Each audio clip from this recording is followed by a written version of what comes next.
Hello guys, welcome back to my YouTube channel. Gaya banget sumpah. Canda. Jadi di sini di video kedua aku akan menjelaskan materi lagi kayak video sebelumnya. Nah, sebenarnya tuh harusnya aku tuh upload video itu seminggu sekali.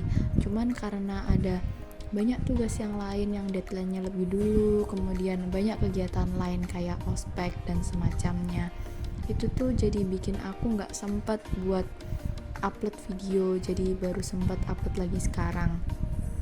Nah, di sini aku akan menjelaskan mengenai materi pertemuan ketiga yang sudah disampaikan oleh Ibu Anindo selaku dosen pengetahuan sistem informasi di kelas D, yaitu kelasku.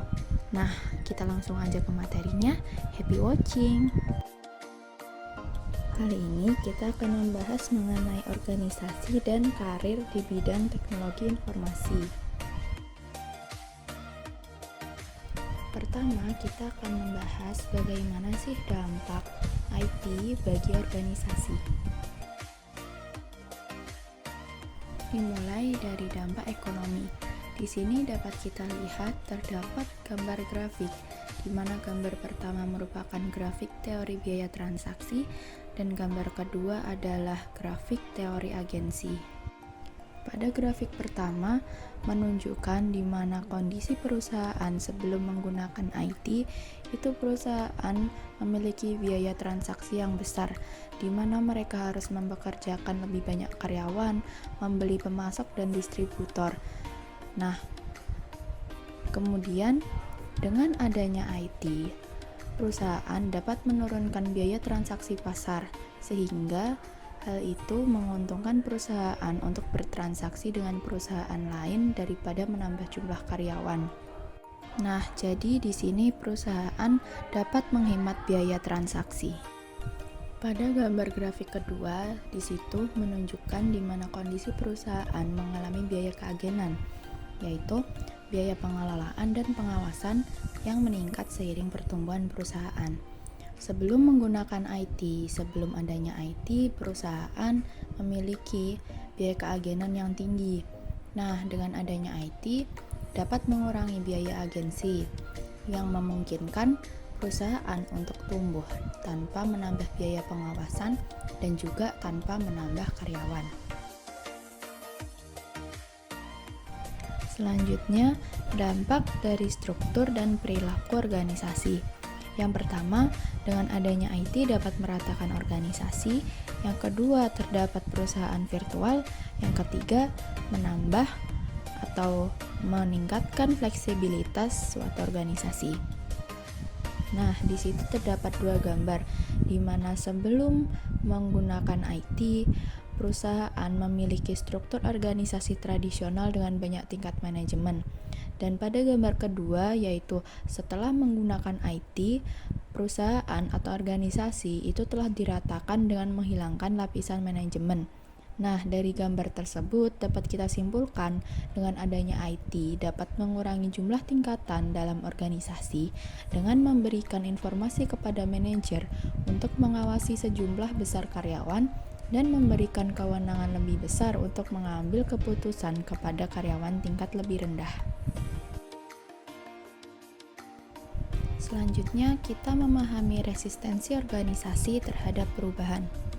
Di situ terdapat sebuah gambar di mana ada pekerjaan, ada orang, ada struktur, ada teknologi. Nah, dalam menerapkan IT itu harus memiliki konsekuensi untuk pengaturan pekerjaannya, strukturnya, orangnya. Nah, menurut model gambar tersebut, kita dalam melaksanakan perubahan suatu organisasi itu keempat komponen tersebut harus diubah secara bersamaan. Jadi nggak bisa kita ngubah salah satu aja. Kita ngubah orangnya aja, tapi kita nggak ngubah pekerjaan, teknologi, struktur. Itu kayak sebuah hal yang sia-sia gitu. Jadi jika kita mau mengubah satu hal, kita mau mengubah satu komponen, maka kita harus mengubah 3 komponen lainnya. Kita mau mengubah teknologi nih, jadi kita harus mengubah memodifikasi pekerjaannya juga, strukturnya juga, orangnya juga. Nah, sehingga jika kita sudah mengubah keempat komponen tersebut, maka perubahan itu bisa menjadi lebih baik dari sebelumnya.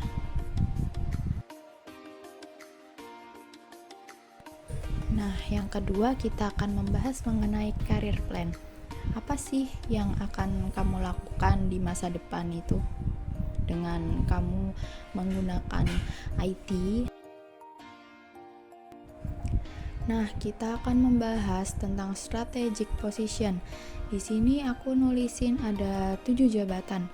Sebenarnya mungkin bisa lebih banyak lagi, tapi aku cuma nulis 7 aja di sini yang menurutku penting. Nah, kita mulai dari CEO. CEO itu Chief Executive Officer, di mana jabatan ini tuh pemegang kuasa tertinggi dalam sebuah perusahaan. CEO bertanggung jawab terhadap keberhasilan bisnis. Nah, dalam menjalankan tugasnya, CEO tuh biasanya dibantu sama pimpinan lain, kayak COO, CFO, dan bawahnya itu. Nah, selanjutnya ada CFO. CFO itu Chief Financial Officer, yaitu pemimpin perusahaan yang bertanggung jawab atas segala hal di bidang keuangan. Dengan kata lain, biasanya CFO ini disebutnya Direktur Keuangan. Kemudian ada COO. COO itu Chief Operating Officer. Dia biasanya setara sama CFO, berada di bawah pas dari jabatan CEO. Nah, kalau COO nih dia bertanggung jawabnya tuh atas pembuatan keputusan administrasi dan operasional perusahaan. Kemudian ada CIO. CIO itu Chief Information Officer, yaitu pemimpin perusahaan yang bertanggung jawab terhadap manajemen, implementasi, dan penggunaan teknologi informasi pada perusahaan. Kemudian ada CTO. CTO itu Chief Technology Officer, di mana pemimpin yang bertanggung jawab atas kebutuhan teknologi organisasi serta penelitian dan pengembangannya. Kemudian yang keenam ada CPO. CPO itu Chief Products Officer, yaitu dia kepala bagian produksi. Nama lainnya itu menangani riset pengembangan produk dan membuat strategi dalam pembentukan produk baru yang memiliki potensi keuntungan finansial yang tinggi. Jadi intinya CPO itu di bagian produksinya. Kemudian yang terakhir ada CSO. CSO itu Chief Security Officer. Nah, biasanya tuh jabatan CSO ini tuh menggambarkan orang yang bertanggung jawab atas keamanan teknologi informasi dan jaringan internet dalam perusahaan. Tapi untuk belakangan ini tuh biasanya jabatan atau peran CSO itu mencakup semua keamanan perusahaan, baik itu personal, aset fisik perusahaan, dan informasi digital. Nah, selanjutnya ada karir berdasarkan kemampuannya. Ada programmer, ada database administrator, ada data scientist, ada network analyst atau administrator, dan masih banyak lagi. Selanjutnya ada karir berdasarkan proyeknya. Ada project manager, ada sistem analis, ada UI UX designer, ada programmer, dan juga ada tester. Nah, selanjutnya dalam pengembangan sistem itu biasanya dibagi menjadi dua job, dua bidang. Yang pertama ada business function spesialis, yaitu spesialis fungsi bisnis, dan yang kedua ada di bidang programmer atau analis. Nah, dari gambar tersebut dapat kita lihat karir atau job apa sih yang biasanya yang umumnya diambil dari situ, dan mana sih jalur yang biasanya jarang diambil atau karir yang jarang diambil, seperti itu. Nah, materi kali ini sudah selesai. Terima kasih yang sudah menonton, terima kasih yang sudah menyimak videoku dengan baik. Semoga materi yang kusampaikan dapat bermanfaat bagi kalian. Mohon maaf apabila aku ada salah kata atau salah menjelaskan.